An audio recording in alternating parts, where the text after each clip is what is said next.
This is April 25th. There is a handout. The teeny URL up here shows you how you can get it. It's simply the slide deck, so you don't need to have it. But I love teeny URLs, and the reason I like them is they're easy to remember. So tinyurl.com, RE for real estate, market, graphs, plural, handout, singular, and then the date in the year, month, and day format. Basically, next week's meeting is the same thing. You put in next Saturday's date, which is going to be May 5th. I gave this out to you just because if something happens with Zoom, the Zoom link may change, and that's right here for you if you prefer that method. There is no password, and it's only good through August the 8th. So you'll need to pay attention to that as we get closer. A couple key definitions here. Key one to me is days of unsold inventory. That's simply the ratio between the supply and demand curve. And in a free capitalist society, that's what dictates future pricing, which a lot of people are concerned about. Overbidding is also real essential because that shows the demand that the buyers are having, how much of that they're sensing themselves. So with that being said, I think everybody's worried about COVID-19 and how in the heck can you figure out what the market's doing. Trying to get something that was current and believing that you have to have a large sample size and a short time frame goes against each other. So what I did on this one data point is I combined Santa Clara County, San Mateo County, single family homes, condos, and townhouses just to see what was happening in the volume of the business. My normal period is 5 weeks, and so that covers from March 20th through April 23rd. And then what I did is I said, okay, there's 256 of those properties that closed escrow, which is what I call sold, and 177 offers accepted per week. So you can see the offers accepted are significantly lower than the closings. And that's because closings are delayed by the duration of escrow, which is basically 30 days. So then I started looking at saying, okay, if that's 5 weeks, what happened in 3 weeks? And now the numbers are 226 and 191. You know, there's bad news, the closings are going down, but again, that's a lagging indicator. The good news is the number of offers accepted actually went up. And then I looked at what happened in just the last week, and both went up. So we're at 245 and 231. So then you want to say, I have no data to compare that to. What can I compare it to? I went back to last year, and you don't compare the same dates, but you compare the same day. So if you notice, instead of being March 20th of 2019, it's March 22nd of 2019. And if you go back and look, you'll see they're both Saturdays. And then we go up through April 25th instead of the 23rd. And you'll also notice that most of my data is through Friday night. Unfortunately, there's a limit to how much processing I can do. So this is actually only through Thursday. But if you look at the closings, we're at 72% of normal for the 5 week period and 41% of the sales, offers accepted. Closings for 3 weeks were at 57% and 39% of offers accepted. And finally, just last week, we were at 55% of closings and 41% of sale, offers accepted. So basically what it's telling me is the volume of offers right now is down about 40% of what we would expect to happen. That, in my opinion, is somewhat interesting, is because 40% is just about the percentage of vacant properties prior to shelter in place. Those are the only properties that we can technically be showing and selling right now. You can sell those, but I don't know too many buyers that are willing to buy them without being able to see the inside of them. So this is just sort of a look at see what's happening in a global marketplace versus the micro markets, and volume is down, and I don't think that's a surprise to anybody listening that's interested in real estate. Moving on, we're looking at now the overbidding, and this is just a visual map of Santa Clara County and San Mateo County, where the red areas are red hot marketplaces, the blues are ice cold or cool marketplaces, and the grays are a balanced marketplace. And you might think, wow, this is a real hot market.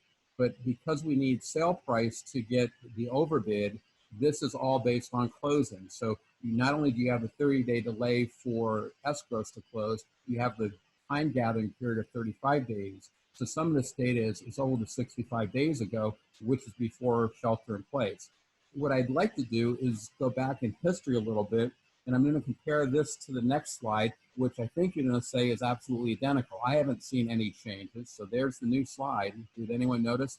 The only way I think you can tell is the date up here changed. I'll go back. There's the old one, the new one, April 25th for overbidding. Here is 2 weeks ago based on days unsold inventory, which I said is the key indicator. So again, it basically said 2 weeks ago we were in a red hot marketplace. Now, most people would say, there's no way, Richard. Well, again, remember, that's going back 5 weeks from April the 11th. So now you're going back into pre-COVID shelter-in-place timeframe, and you're dealing with the inventory after shelter-in-place. So your inventories come down, your volume is still high from before shelter-in-place, leading to these high ratios indicating we're a hot market. Now, as we move forward in time, this was the 11th. Let's come up to the 18th and notice the dramatic change. The amount of red area was all down here is shrunk and now is gray. The amount of blue area has expanded. The red area here has gone away. So basically we've shifted from a red hot marketplace to probably close to a balanced marketplace. A lot of the valley is in a balanced marketplace. Some is in a hot marketplace. And that's counteracting the part here that's in a cool marketplace. And you have to sort of look at the shading more than the borders, because when the two different colors overlap, you get a dark black here, where this is actually blue over here, and this is red over here. So look at the shading. You can see this is blue in tint, this is red in tint, and this is sort of a gray in tint. And now we'll come up to today's data, and notice that basically all the red is gone except for right here, Foster City. And Foster City is a small area with not a lot of inventory, so you really can't determine what's happening because it's not statistically significant. The biggest change is Redwood City. If you paid attention in the previous slide, it was blue, which would have been a cool marketplace, and now it's back to a balanced marketplace. It actually did improve.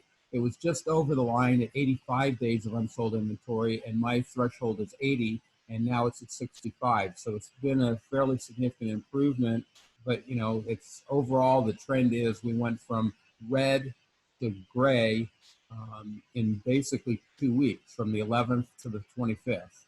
And that shows you how rapidly this market is slowing down.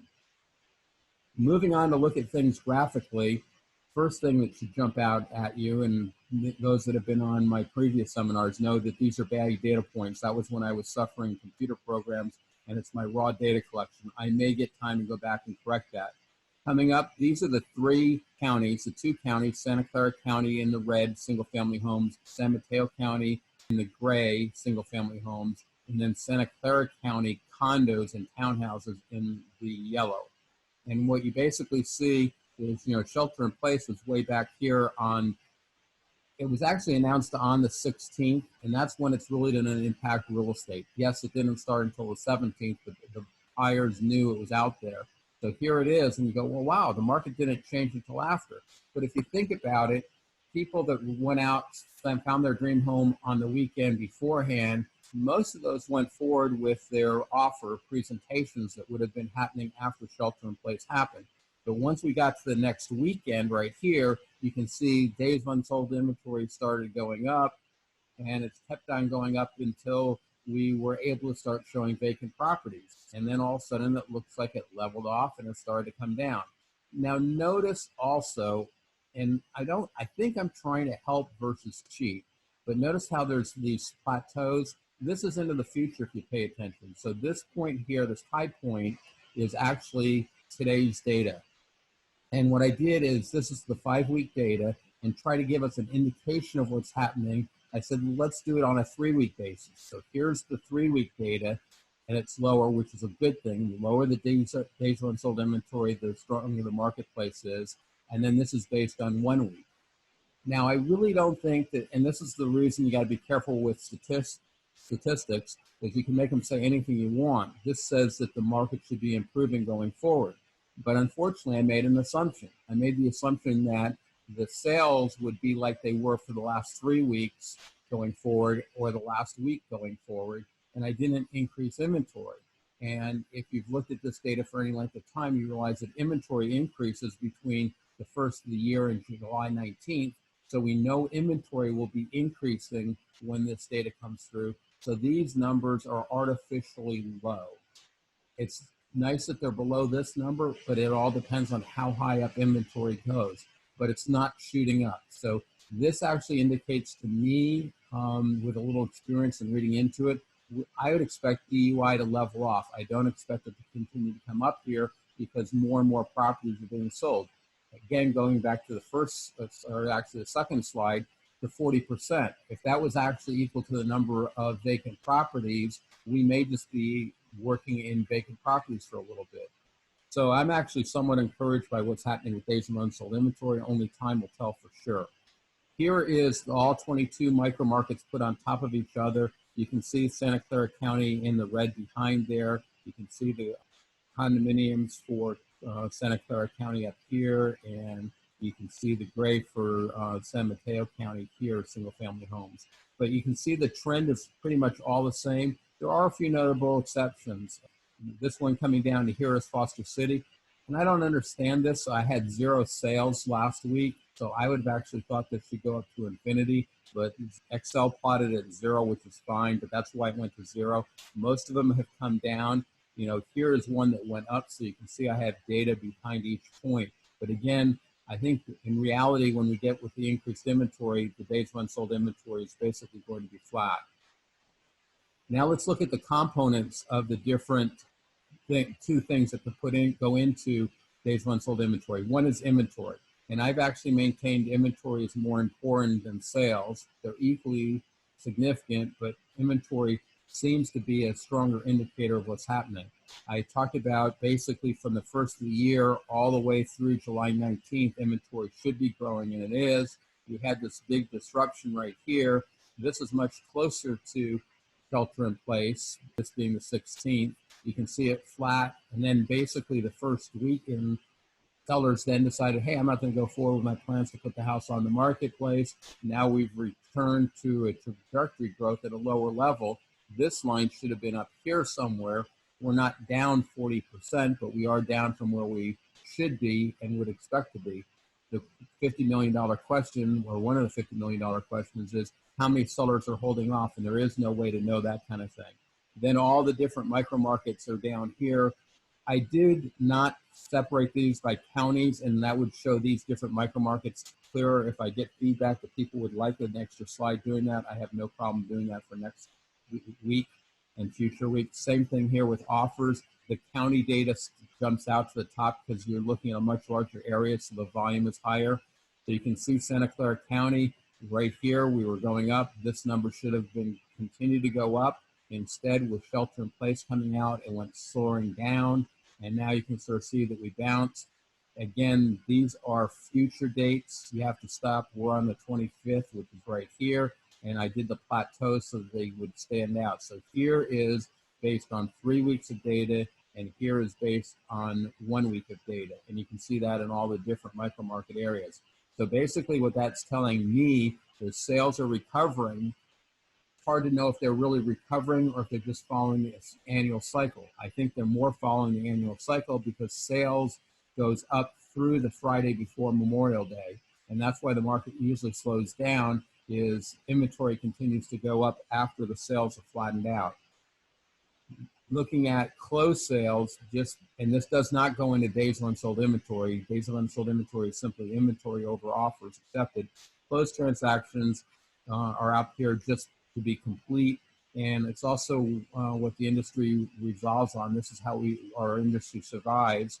You can see it's come down a little bit, not dramatically. This will probably, the increases here are much smaller.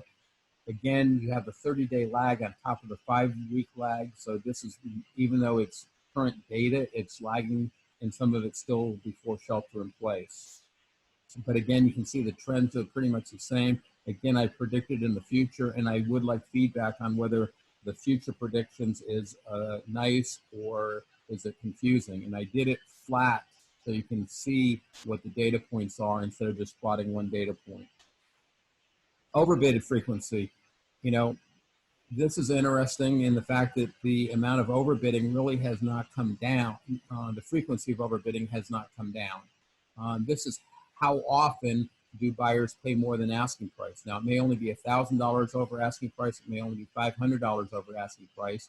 If you look at San Mateo County, though, the future data is down fairly significantly. And again, that's looking at the sales of the last 3 weeks and the last week. So the frequency of overbidding the last week in San Mateo County is significantly lower. In Santa Clara County, there's basically no change, and there's very little change in condo townhouses. Compare that to the next one, which is, well, this is first the micro market areas. And again, you can see, this one area came way down. Most of them are in different directions. Some of the future data is jumping up, some of the future data is jumping down. And that's the kind of thing I would expect. And that's why I picked 5 weeks of data is when I started this back in '97, I looked at where I got stability in my statistics. Because the purpose of statistics is not to have an answer, but to have guidance on what the market's doing. And if it's fluctuating so much you can't tell, then the statistics are useless. And that's what I found with 1 and 3 weeks as well as 2 weeks of data. It fluctuated so much you really couldn't determine what the market's doing. I do believe that if you look at the current stuff in light of your 5-week data, you do get a little insight, but you have to be careful because you could be being misled. But when you bring in what's happening in the marketplace, that overcomes it. Now we're looking at the magnitude of overbidding. And this is how much the buyers feel they have to overbid to get the property. And basically, these numbers are coming way down. So even though as many buyers are paying more than the asking price, the amount more than asking price that they're paying has dropped. So they're sensing less pressure. They're sensing that they only have to pay 101%, 102%, 105% versus 120% of the asking price. So that is a noticeable shift, and it's an interesting comparison. Again, if you go back to the frequency, and this is a little clearer to show up here, basically the frequency is fairly flat. Yeah, there's a little bit of a downward trend, especially in San Mateo County, but pretty flat. If we move forward to overbidding again, the downturn is pretty significant in all categories, with the condos being the least. And that's something that doesn't surprise me. Condos tend to be smaller. There tend to be more single people buying condos. They're not driven by family needs as much, their emotional needs and things like that. In general, condo townhouse prices are more stable than single family prices. And this is all the different micro market areas on the magnitude of overbidding. Again, there's some up. The general trend has been down, but when you look at the more recent 3-week and 1-week data, the future looking data, some has gone up and some has gone down, and that's where it just becomes statistically potentially insignificant. Now moving on to sale price, you can see I've done the same thing. These are future sale prices, and in this case it's sort of interesting, they're in the downward direction, and that might make sense. Even if sellers haven't adjusted their asking price, if buyers are paying less over now because they're feeling less pressure, that's going to bring down the sale price. Back here at the beginning of the year, I labeled what the data points were, and we're still all above that. For example, the Santa Clara County, this is 10 percentile will be the cheapest in the county. So at 10%, we were at 800,000. We peaked out at 860,000. The future numbers are down at 825. Who knows what will actually end up happening? Here you're at 500 for condo townhouses. You're up at 531 now, going back 5 weeks. Again, future data stepping down. And for San Mateo County, you started the year at 929, and now you're at 1,086,000, I believe that is, and then you step down for the 2 months. Most people, and here's each one of the different micro market areas, and these handouts are available. You can go back to the first slide to get it.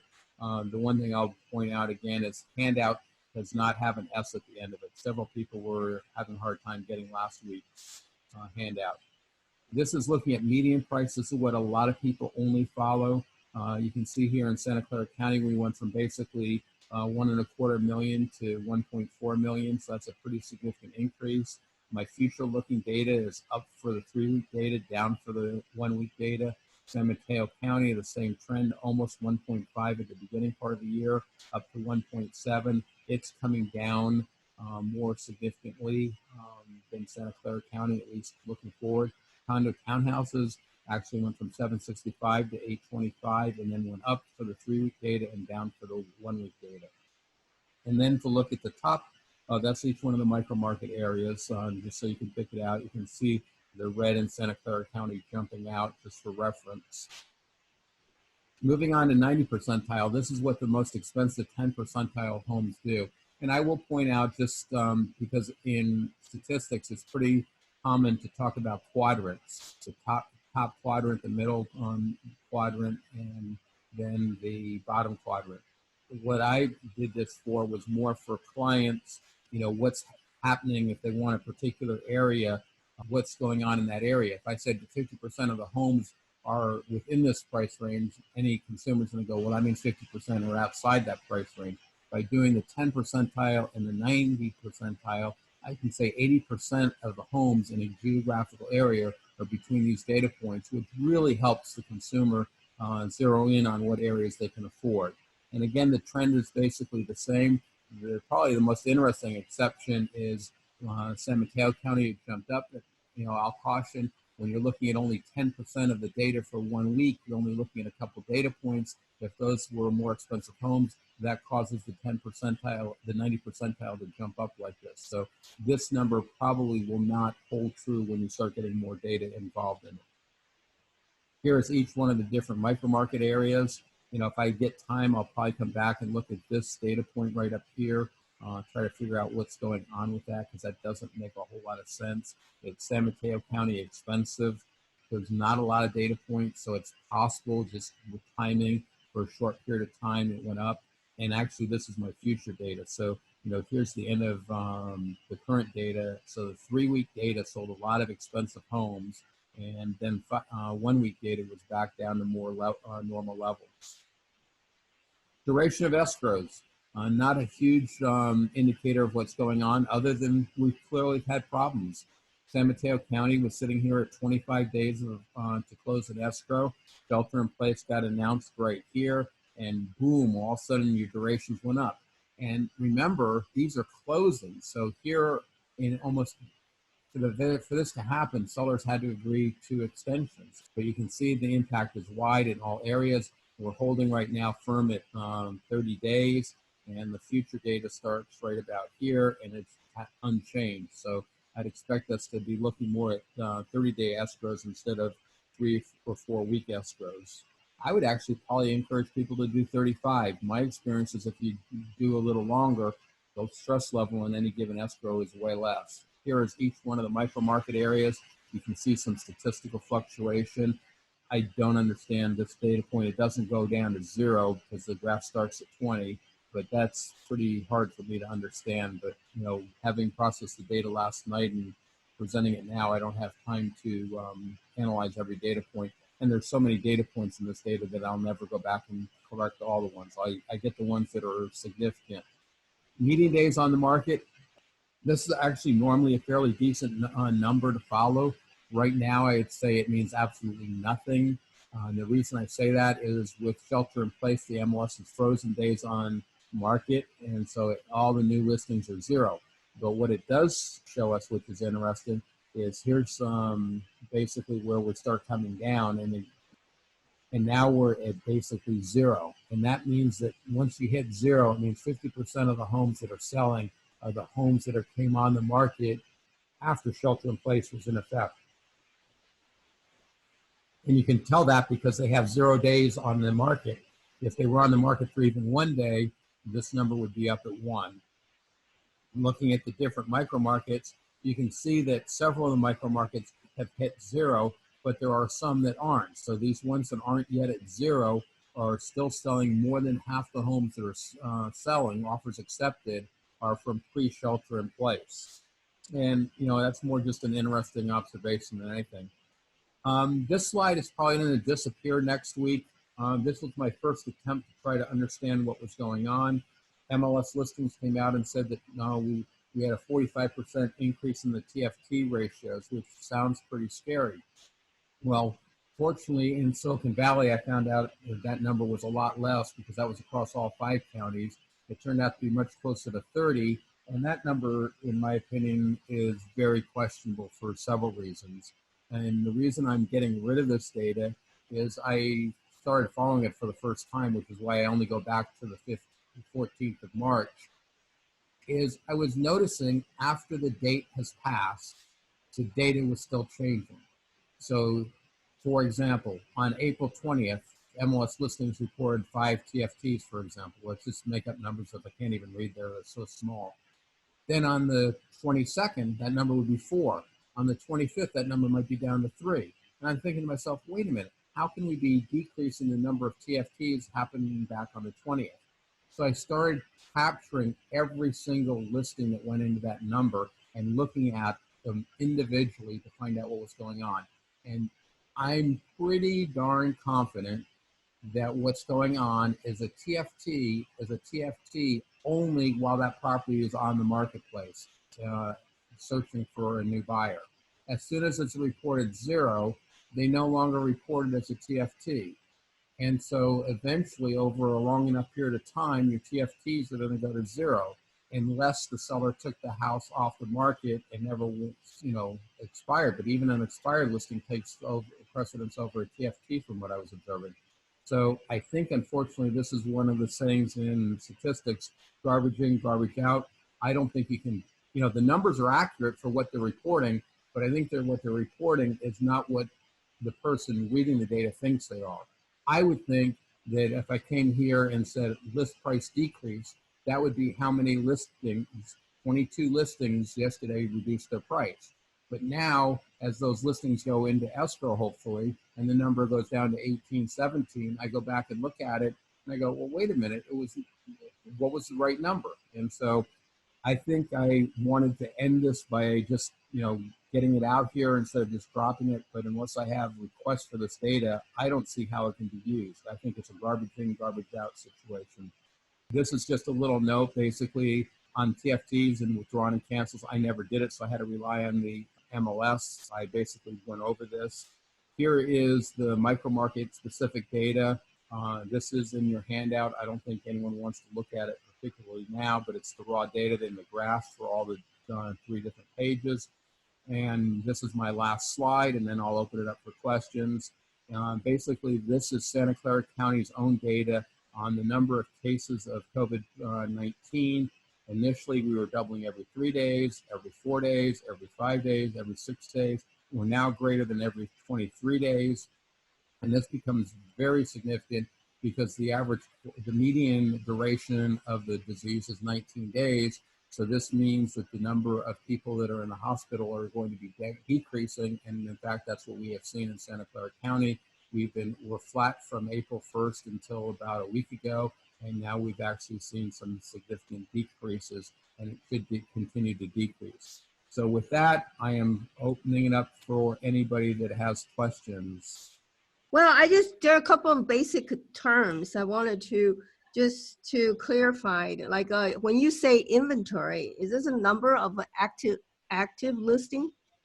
Yes, and that's in fact one of the reasons why I started doing the statistics back in '97. Is the MLS reports active and active contingent, and that gives you misleading information, especially at the beginning part of the year where active contingency is growing rapidly. They're reporting in a growing inventory where the inventory actually available for people to purchase is decreasing. So mine is an active listing with no underlying contract.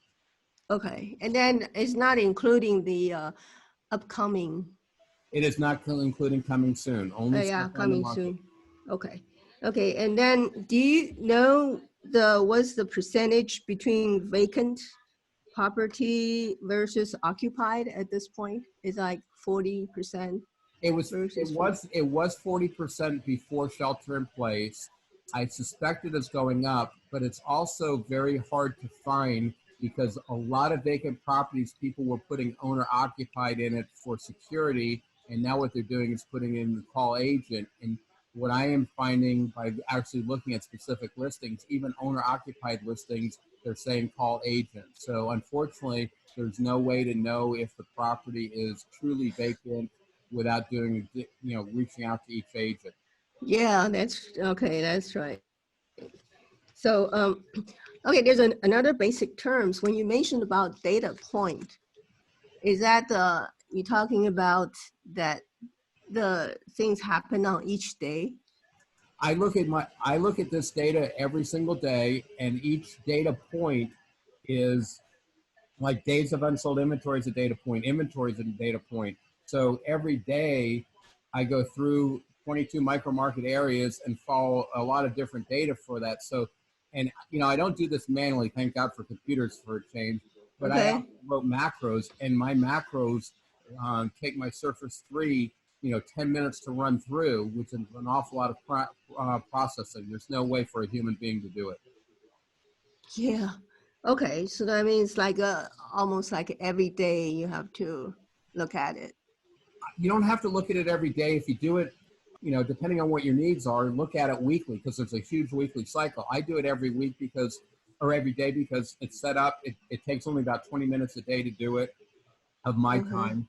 And the market does change on a day. And what you want is, if you have only weekly data, it's going to take you 2 or 3 weeks to see a change in the trend. If you have daily data, you know it in 2 or 3 days. Okay. I am not hearing anybody. So there is a handout for today's data. It's right here. So it's RE for real estate, market, graphs, plural, handout, no S. And then the year 2020, the month 04/25. And this is nice because every time I post something, I post it on Google Drive, I'll get a new link. And this way you can increment the link yourself. To access the archives of these presentations, again, it's tiny URL, RE Market Graph. So you'll see that the root is the same, and that will take you to my YouTube channel. And this archive will be up later today. Future presentation for next week, again, is the root, and then the date, 2020-05-02.